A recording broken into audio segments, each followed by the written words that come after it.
Hello everyone, welcome to our Let's Play series of Queen's Wish. This is Colonel RPG as usual, and I'm very happy that you're chose to join me today in the Mechlen Quarry. There was a door over here that I didn't open. Huh. It's got some money in it, and as well as a snail shell. Not shell, shell. Snail shell. And we don't need that. Any of those? 10% stun resist? No, I don't want that. We are here to talk to Captain Anity, I believe. I might be wrong about that, though. Because I'm not sure there's any Captain Anity in here.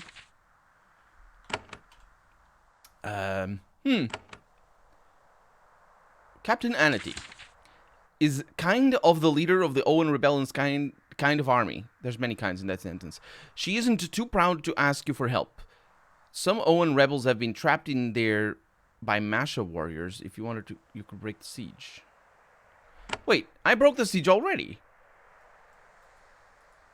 Did she lie to me? We don't need to talk to Captain Anity. She's not here, obviously. Did she lie to me? Or, I think she did. I think she did lie to me. I mean, it's fine. Let's go back. But she lied to me because her quest giving doesn't actually recognize if you have finished all the things already. I don't know why I thought. Well, I might know why I thought that that I had to go over there, because I had to go to the base to sell my well, not sell, but to offload my inventory and all that. So that might be the reason why I was in a hurry last episode at the end. Captain Anity, it went to the Mechlen Quarry. The Owen fled. I think I heard about that. Rumors of more refugees. Some even turned up here, I think. Seems like you did some good there. I am grateful. Anything else? She thinks about it. I never turned down an offer for help. Ever. But something we would trust Haven to do, that is, well, there is one thing, but it's madness. Oh, I'm mad. Don't worry about it. Fine, she says. In the mountains to the east, there is a large scorpion. In the chaos of war, it's been hunting us. A large scorpion. I think I killed it already. Enormous, she says, and infused with dark magic. Even though it's bright and lava. I think that's the scorpion. The lava scorpion. It's a giant hunting demon scorpion. And where did it come from? She shrugs. Magic? Who knows? Maybe an Achriel experiment that escaped. Maybe scorpions just get born that way sometimes. Because I've read some comic books, apparently. Anyway, it's been up there a long time. Long time. Kept to itself, though. The Masha scared it off. Then the Masha up here all died, and the thing isn't scared of the Owen. Because the Masha smell different, and the thing knows the difference. We need someone to make it scared. Rumors are it has a lot of treasure. We can't pay you, but you might find something to make the hunt worth your time. Yeah, it's dead. You tell the tale to a rapt audience. The captain is the audience. Captain Anity claps on your shoulder. Fine work, Prince. You Havenites have a lot to teach us about war. I hope you do. I really do. You really do hope that I do. Sure. Anything else? Yes, you can deal with the council. You can support us in this war. You can help me win. There's too many things that I can do, apparently. You can help me win freedom for my children. That is all I can truly want. There's many cans. I regret wasting your time on my other business. No, your other business is totally fine. Don't worry about it. Well, I suppose that it's fine. Yeah, it was a little bit of a waste of time to go out there, but as I was saying, I was in a hurry because I wanted to go to Crossing Keep to things. The entrance to Madraka is marked by a gruesome sight. Cages, capital C cages, perched on the edge of the plateau. They are full of human bones. Each body has a sign around its neck. The bones have it's plastic skeletons. Jeff, it's plastic skeletons. If it's you know what I mean? Let's see if it is plastic skeletons. Either way, the plastic skeletons have a sign around their neck, and things are written. Cora Masha inflicted beatings and cruelties. Davera Masha massacred fleeing Owen. Hansei Masha inflicted harms over 20 years. Fair enough. The Vol people take their justice very seriously, and rebellion is a bloody business. It is sure to get worse still before this war ends. The I don't like that. The sign says justice. I don't like that. The game is literally portraying the rebellion against slavers as more bloody and more gruesome. Like, it's not portraying it, it's literally calling it more bloody and more gruesome than the actual act of enslavery. The game goes through... I'm sure this is not done on purpose. I'm not trying to accuse anybody here of anything. I'm just talking about what the game actually is saying. The game goes to enormous lengths to justify that some people are okay with slavery, either be them the Masha or be them Owen. The game is like, oh, it's all about we're very proud and the debts. Oh no, I bought some sugar and now I don't have money to pay, so I must be enslaved in my children and all that. It goes through. it really talks about that a lot, is what I'm saying, and never. Like, our character can call them out on it, obviously. Fortunately. But, but now it's the rebellion that's being portrayed as bloody. And not, you know, just desserts. And you need more even than that? Huh. Sure. Well, you thought the Ukat was the only really bad takes area of this game. Well, I thought it was going to be that, even though, well, I really shouldn't have thought that. But either way, that is the situation that we find ourselves in, and we can't open that door. No, there is no door. Where are we going? There's Vol refugees. Our quarry was lost. We will all go out there. I don't know how those two are connected. They probably are not, because one is a bark, and the other one is just us talking, and I have hiccups. I'm sorry. Let's see what we have in this door over here. Alina is locked. Well, I do my best, she says. Oh, that happens a lot. They say, a lot of people say I do my best. It's such a weird line. I don't understand what it's supposed to mean. Because I know what it means. I know it doesn't make sense that she's like defensive about her work. It's like, oh, don't question my work because I do my best. Anyway, Madraka still has an intact trading post. Most of the shelves here are empty, but there is still a modest motley collection of tools and equipment scattered around. An escaped Owen stares at you from over the counter. She has the muscles and rough hands of a laborer, but she's running the shop as well as she can. She says, I'm Alina. I buy and sell things. Tell me what you want. I want to sell the seer wares. Ah, forgive me, Havenite. I have had word from the main council hall. You are not to have access to our finest goods. Oh, no, didn't you say this already? Not you, but some of your friends. I can sell you my snail, because it sucks. What do you sell here? Everything we can find. I mean, our warriors loot everything they can. We keep what we need to fight and keep our forts running. We sell the rest for gold. We need gold, too. Everything here is stolen? I ask. And she is offended, apparently. We are not thieves. Wait, didn't you say it's specific? I know how your dialogue works. Oh, it's like right. The distinction between loot and steal is what's the question here. Our warriors loot everything. Literally, she says that. And I say, everything is stolen, and she corrects me to what amounts to, no, everything is looted. But let's see if she is actually saying that, because hopefully she is, but she's not. She's going to say something dumb. We are not thieves, we are proper Vol. All we take is spoils of war, according to the old codes. Well, okay. Well, I suppose that's not too bad. You don't sell things you make yourselves, then? Not yet, she says. I am sad to say it. We, Owen, can make many beautiful things. We just can't do it now. We are fighting for our lives. Yes, that makes sense. But I suppose that is good. Talk to you later, then. Or not. She doesn't really sell anything, so there's no reason.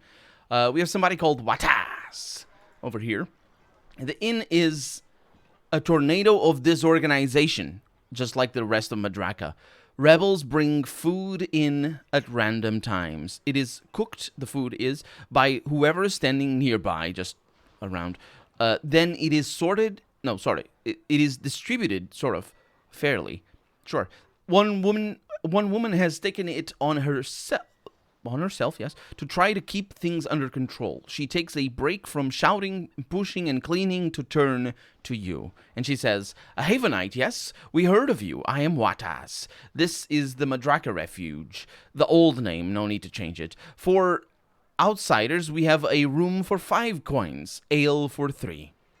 Have you always run this inn?" She laughs. "No, I don't even run it now. I've only been in Madraka a few months." Yeah, how could anyone run anything if you've only been there for a few months? "Can you tell me any news?" "No, I can tell you rumors, limitless rumors. The only truth to be found is in the council hall or probably in the front lines." Who ran the inn before? Some Masha, wealthy types. Madraka, not slavers apparently. Madraka is an important place. Lots of history, lots of ceremony. When the rebellion started, a lot of us warriors ran here. We found wealthy Masha, the slavers, but hardly any guards. And then what happened? The ones who surrendered were allowed to go. The rest were... What? The ones who surrendered were allowed to go. And then the rest were thrown off the plateaus. I assume it's the ones who didn't fight back, rather than actually surrender. I think that's what she means to say, because otherwise it doesn't make any sense. And then she continues, "Then it belonged to the Owen, and we have done our best with it. This inn, well, we started using it as an inn." Yes, I'm not sure what that conversation there is trying to make, or the points that are trying to be made. Feels like a bit of a eclectic assortment of sentences here and there, but yeah, they apparently they killed some and they let some other go, the slavers, which is, as I said, less than what they deserve. But you know, when I was talking about the cages, capital C. There is a massive stone hall at the north end of the highest plateau. It is It is built in the simple style of the old wall, not fancy and no decorations. It's built to awe you with the sheer mass of it. Tons and tons of limestone blocks looming over you. Sometimes someone opens the front doors and you can hear the shouting inside. This is the base of the rebellion, but the Owen are still figuring out how to run a nation and an army. You're about to step into a lot of chaos. Dahlia would thrive on such a diplomatic challenge. You think back warmly on the comfort of your bed at home. Again, just eclectic assemblage of multiple sentences that are disconnected to each other, including my bed and my sister. Those are definitely not connected to each other, and how diplomatic and shouts, it's definitely disconnected. Most of the Owen on these plateaus bear the marks of hard work, definitely not of slavery, in quarries or on farms. This elderly Owen is as pale and dignified as any scribe you've ever met. Only the mark on his cheek makes him stand out. He, among a city of people with marks on their cheek, he runs across the courtyard to greet you and says, Prince, I am Speaker Kanua. I must speak with you." I'm not going to ask what a speaker is, because I understand the words. "I'm here as an envoy of Haven." "We thought so. That is why I was sent. We knew we needed to send someone to greet you. They must talk to you. The Owen Council, that is." See, yes? "The leaders of the rebellion. When the rebellion started, a lot of rebels were running around like mad. Some banded together. The ones without allies were hunted down and died. Not killed, apparently. The ones who came together took over Madraka. They tried to lead this whole big mess. Mess. They want to see you." I do want to see your council." "I am so glad. I will let them know. Oh, I should tell you. They are debating what they will say to you when they see you. It is a very, very difficult process. A lot of bits to work out, you know. I will tell them that you are actually here and want to be let in. I'm sure this will hurry them up." He writes a note on a scrap of paper and gives it to a passing scribe. who runs into the main hall. Can I see the council yet? Ah, well, there's no point in seeing them if they don't know what to say to you, right? Why don't you give them a couple of days? Then they are sure to be ready for you. I don't like that. But we'll figure it out. So tell me about yourself. I am a rebel Owen. I worked in the halls of Vitassa as a scribe, and then the rebellion happened, and I wanted to help. As soon as the fighting started, I ran off. When I heard Owen were gathering in Madraka, I came here. But yes, a scribe, Okay, let's forget all this. I'm sure you noticed I'm different from the other Owen. He's a scribe, that's what he means. All these periods and non-phrases. You seem more sophisticated, less scrubby, less bad. Yes, my Masha made sure I was well looked after, very well. Far more than was necessary for my job. And your job was a scribe. Writing on paper, yes. Working indoors, not in fields. Sure. Or pits. I used a pen, not a pick. My Masha made sure I had better food, clothes, and shelter. They held me up and pampered me. They made sure that the other Owen envied and resented me. Good tactics on their part. Yes, you could say that it's an analog for other things like this. Even though it's not quite... It doesn't quite happen in regards to anti-slavery fights, historically speaking. It does happen in regards to anti-labor rights, though. How is it? Is that good tactics? I will ask. The rich wanted to turn the poor against each other. Yes, as I was saying, this is an analog for anti-labor right movements, not anti-slavery movements. There is a dynamic that happens when, between people who work on different places, or slaves rather, specifically slaves that work on different places. But it doesn't work like he would be the one to be turned against the others, not them, not the others be turned against him. It's kind of similar in certain situations in regards to anti-labor right fighting as well. The rich wanted to turn the poor against each other, so they forgot so that the poor would forget who really is oppressing them. Speaker Tarmana won't let us make that mistake in Madraka. All Owen here respect each other. We know we live or die together. Yeah, tell me about the war. It is a struggle. We caught the Masha by surprise. They shouldn't have been surprised when we rose up, but they were distracted and lazy. Yeah, we're looking elsewhere. We gained far more land than we should. And now, though, they are fighting back, and they have all the advantages. We can hold these mountains for years and years, but we can't win the war. Not without help. That is our great hope. What do you want to happen to the Masha? I don't know. Many of them hurt Owen. All of them. All of them hurt Owen. Yes, all of them. Not many. All of them. Without exception. And the hurt might be actual punching, or just like slicing them up or killing them. Or it might just be the fact that they enslaved them.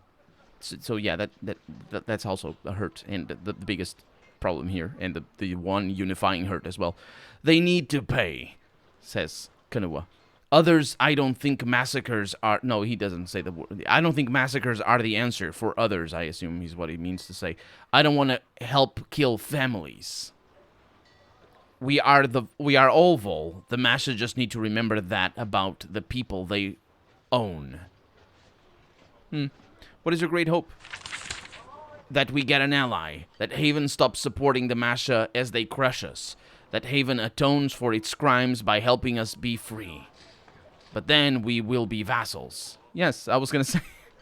It's like, sure. I have studied your history. I have to hope that we are spared that inevitable fate. Queen Shireen has been a kind ruler to her vassals. Mostly, however, when Haven controls another land... You really are saying that Queen Shireen has been a kind ruler to her vassals when she helped prop up a slaver class in the Vol? No, she has not been a kind ruler to her vassals. As far as I can tell, she was absolutely not at all in any of the situations that we have seen. All the three kingdoms, or whatever these places are, showed that she was not a kind ruler. Anyway, eventually you will have a king or a queen who is mad or cruel or greedy. Haven, because well, it's not. They're, well, I mean, to be fair, it also happens to you because you guys don't have, elected representatives or elected rulers, so it's not like there's any accountability. It's basically you get what you get, and that's it. So it doesn't matter if they're Vol or if they're Queen Shireen. Where are we from? Havenites. Yeah, it doesn't matter. It's still there's no escape. There's no accountability. And then he says, Haven thinks it is a good friend to its what? Haven thinks Haven is a good friend to its vassals. History tells us what is inevitable. It does. I don't. My character doesn't understand, apparently. I don't understand, I say. And Kanua suddenly gets very nervous. I am a fool. I should not be talking about this. Not with you of all people. I am but an old scribe. Talk to our council. They won't insult you with foolishness. He bows and walks a safe distance away.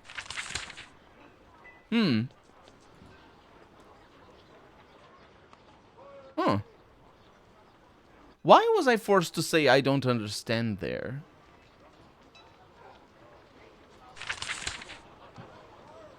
I don't get it. I really don't get it. I shouldn't, like, it's like my character is being portrayed in a different, like, in a predetermined light, which is fine enough, I suppose, if that's what the story that the game wants to tell. But what's happening is that he's being portrayed in that light more and more as the game goes on, not less and less. At the beginning of the game, it was very obvious that our ideas, that our upbringing was one of riches and living in a castle and all that.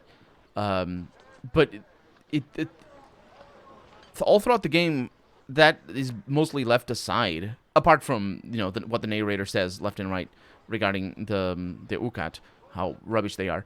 But now it's, I don't know, it happened already before as well, in a few episodes back, where my character was, like, very oblivious to all the commentary that I, Colonel RPG, have been making. But anyway, this plateau is set aside for Owen refugees. They are filling up every free bit of land. They sit in the hot sun, hungry and beaten down. They barely seem to notice as you pass. Madraka is small. They don't have room for all of the fleeing Owen. However, the Vol are a fierce and proud people. All who can march are soon given a weapon and sent out to fight. Sure. And that Vol trader says he doesn't put on airs. Which I know what it means, putting on airs. That's a really weird expression, but it means, being all uppity and these caves, if you make that sound, you're putting on airs. These caves used to be for food storage so that Madraka could survive a siege for a long time. They're still used for that purpose, but they are also being used to house Owen refugees who have been fleeing the war. It is very crowded, smelly, and dank. When you get close to them, I assume to the Owen rather than to the caves, because we're talking about the caves, they find somewhere else to be. Haven royalty being here scares them. Is that an Havenite? Did you... He said an Havenite? Wow. I don't think that's right. Go talk to Amity. Yeah, don't worry. I don't think that's right. I think it's a Havenite. Because the AN word only happens before words that start with a vowel. And that includes, like, that doesn't include W's and H's and Y's. So, like, a yellow tulip, not an yellow tulip. And I know that because it's confusing to me as, a native Portuguese speaker, where the sound yellow is just treated as an I for me, just from a sort of innate, or not innate, I suppose, but like intuitive understanding. And the H's for me just throw me for a loop every time. But so I like, for me to say it's an Avenite, I can say it because I dropped the H, and I don't pronounce it Havenite, which is how I should pronounce it. But you don't say ein Havenite. It's a Havenite, I think. We have somebody here. We earned this, says Kippy. I give the mark. Ready, set, go. Whee! Then, oh man. Okay, let's go back inside. But we're out of time for the day, so let's see what I can for you. Yeah, I don't know what Kippy is saying, but Kippy is saying things. For right now, though, I'm Colonel RPG, and this has been Queen's Wish. I really hope you've enjoyed it, and if you did, go ahead and leave a comment, like the video if you want to see the next episode come out sooner rather than later. But above all, thank you so much for watching, and I hope I'll see you next episode. Bye-bye.